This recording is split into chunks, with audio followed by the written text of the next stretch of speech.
जी, welcome back student.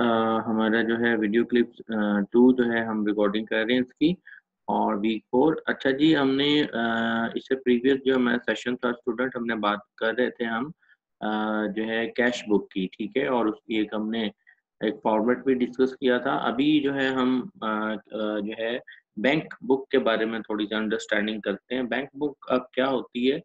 Just like जो cash book थी, उसी तरह से जो है बैंक में बैंक के थ्रू जो हम ट्रांजैक्शन कर रहे होते हैं, आई मीन कि कोई रिसिप्ट करनी है, कोई पेमेंट आई है और हमारे अकाउंट में ट्रांसफ़र हो गई है, ठीक है? या फिर हमने खुद से एज़ अ वेंडर को, सप्लायर को पेमेंट करनी है, ठीक है? तो ऑल बिज़नेस ट्रांजैक्शन रिसिप्ट और a payment are recorded in a bank book.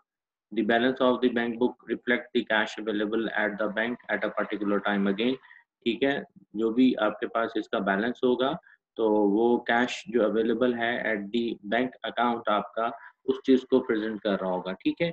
तो जो फॉर्मेट है, ये आपको सामने नज़र आ रहा होगा, ठीक है? एक टेबल फॉर्म में जो हम है, इसमें यहाँ पे देखें बैंक बुक और बैंक अकाउंट नंबर। अच्छा, इसमें फिर ये भी पॉसिबिलिटी है कि आपका जो अकाउंट है, वो एक से ज़्यादा बैंक में हो, ठीक है?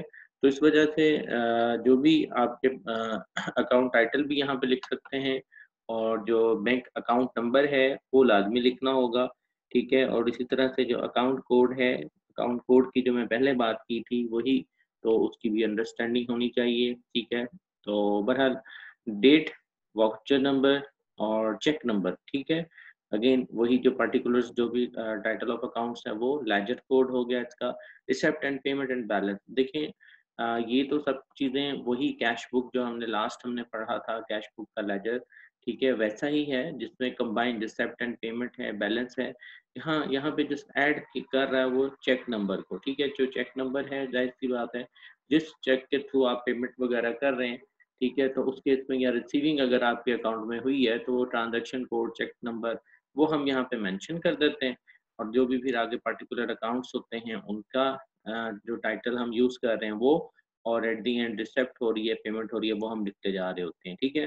तो बहरहाल ये जो कॉलम्स हैं, ये सारे हमारे पास जो है इसी से लिंक कर रहे होते हैं, समराइज़ कर रहे होते हैं एट द एंड जो बैलेंस है, कि हमारा जो बैंक बुक में जो बैलेंस है वो क्या है, ठीक हो गया जी? तो ये चलिए यहाँ पे बात खत्म करते हैं। आगे हमारे पास अकाउंटिंग पीरियड्स की बात है जी।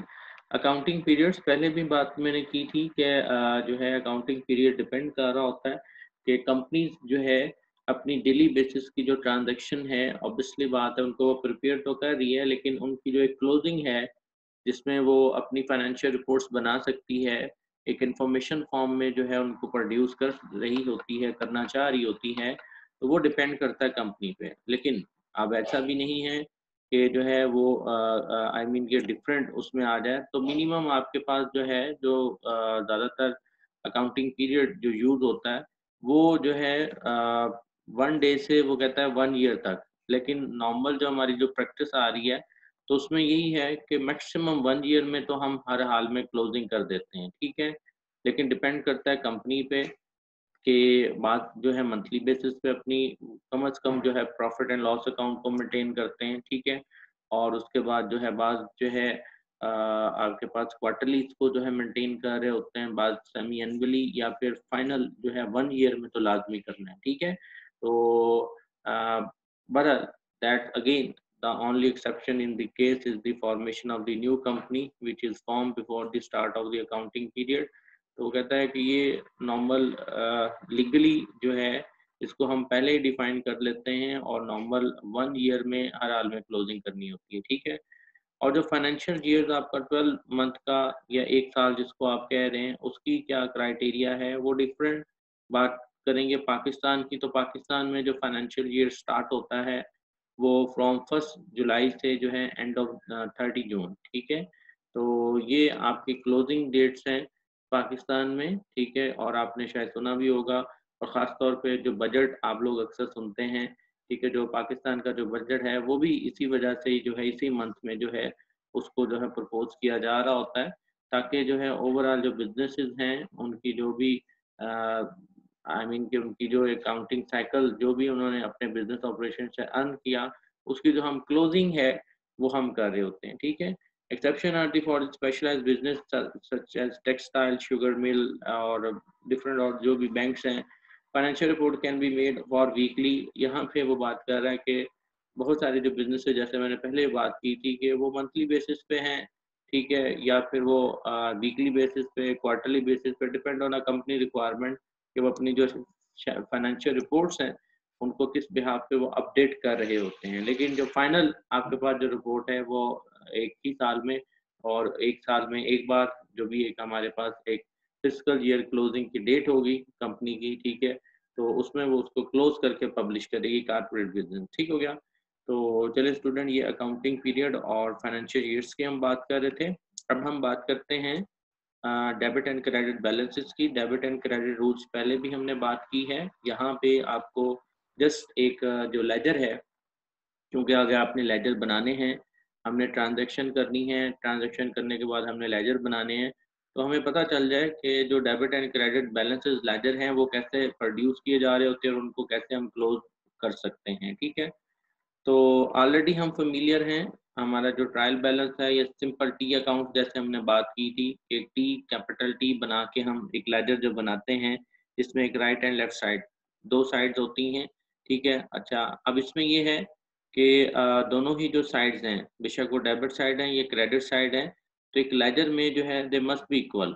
ठीक है, जब हम एक लेजर की बात कर रहे हैं, एक लेजर में जब इसको बनाना स्टार्ट करते हैं तो उसमें हम ये कह देते हैं कि इसको इक्वल होना चाहिए. हाँ, ऑब्वियसली बात है, ये ट्रायल बैलेंस का एक रूल है कि डेबिट एंड क्रेडिट क्या है, इक्वल होने चाहिए. ठीक है, तो बिहाफ ऑफ द ट्रांजैक्शन अगर हम कोई सिंगल ट्रांजैक्शन करते हैं तो उसमें भी हम डेबिट एंड क्रेडिट रूल के अकॉर्डिंगली जो है एक ट्रांजैक्शन है उसमें डेबिट अकाउंट भी लिखते हैं और साथ में क्रेडिट भी लिखते हैं और उनकी अमाउंट भी सेम कर रहे होते हैं. ठीक है, तो बहरहाल if debit side of a ledger is greater than the credit side, the balance will be written on the credit side and it will be called debit balance. ठीक है, अब यहाँ पे मैं क्लोजिंग का थोड़ा सा इसको लिखा हुआ है. अब डेबिट बैलेंस में क्लोजिंग का क्या कॉन्सेप्ट है दोबारा से बात कर लेते हैं.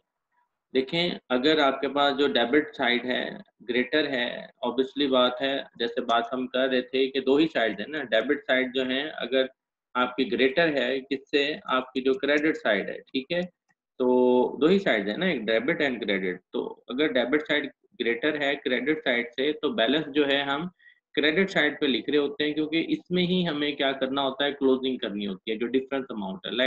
लाइक अगर आप बात कर देते हो यहाँ पे कि डेबिट में आपके पास क्या है, 10 है.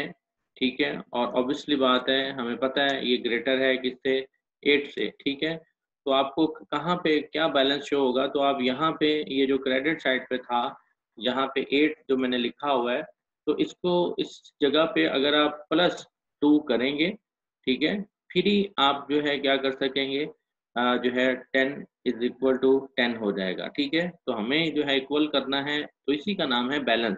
ठीक है, तो इसी को आप क्या कह रहे होते हैं, बैलेंस.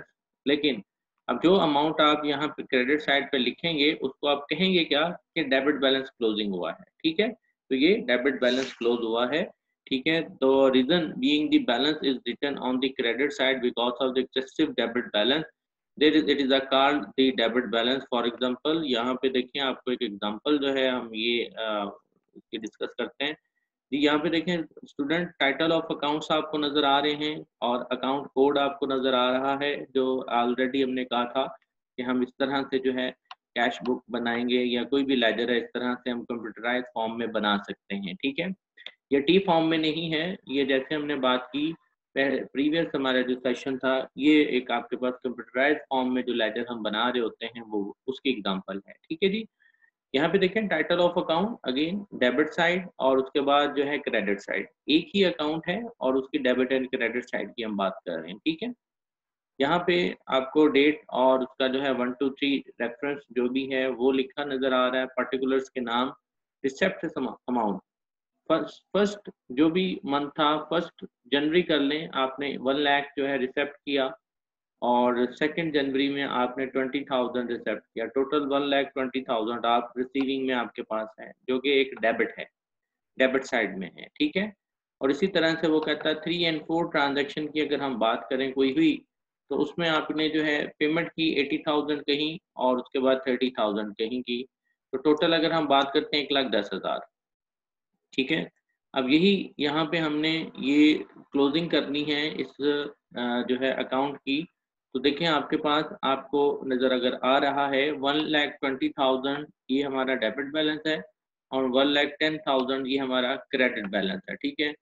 तो हम चाह रहे हैं कि ये बैलेंस हो जाए, ठीक है। तो अब क्रेडिट में अगर मैं 10,000 लिख देता हूँ तो वो क्या हो जाएगा, ये भी 1,20,000 हो जाएगा और ये भी, और यही हमें करना होता है, ठीक है, इक्वल करना होता है। लेकिन ये जो 10,000 है इसको ऑब्वियसली बात है ये यहाँ इजाफी था तो यहाँ मुझे लिखना पड़ा, ठीक है। तो इसको मैं कहूँगा क्या, लिख में क्रेडिट साइड पे रहा हूँ, लेकिन इसको बोलने में हम क्या कहेंगे कि डेबिट बैलेंस है, डेबिट बैलेंस क्लोजिंग हुई है, ठीक है। क्योंकि डेबिट हमारा ग्रेटर था और क्रेडिट हमारा जो है लेस था, ठीक हो गया। तो ये आपके पास 10,000 जो कि डेबिट बैलेंस क्लोजिंग हुआ। और इसी तरह से आपके पास जो है आप जो है क्रेडिट बैलेंस की एग्जांपल कर सकते हैं। यहाँ पे देखें आपको नजर आ रहा है 1,10,000 और 120 यहाँ पे हमने कर दिया, आई मीन कन्वर्ट कर दिया 1,20,000 यहाँ पे लिख के 120 इसको कर दिया। अब यहाँ पे देखें ये जो आपके पास अमाउंट है ये क्या है 10,000, ये अब एक डेबिट साइड पे लिखी हुई है, ठीक है। लेकिन अब ये है क्या, क्रेडिट बैलेंस है, ठीक है। क्यों कि हमारा जो क्रेडिट साइड है वो ग्रेटर है किससे, डेबिट साइड से, ठीक है। तो हम जो कम अमाउंट है उस साइड पे लिख तो देंगे लेकिन बोलेंगे क्या, क्रेडिट बैलेंस, ठीक है। तो यही similarly if credit side is greater then debit then the balance will be written on the debit side, this balance is called credit balance, ठीक हो गया जी। तो ये यहाँ पे आपको जो है डेबिट एंड क्रेडिट और उसके जो बैलेंसेस को कैलकुलेट करने का तरीका है वो हम बात कर रहे थे।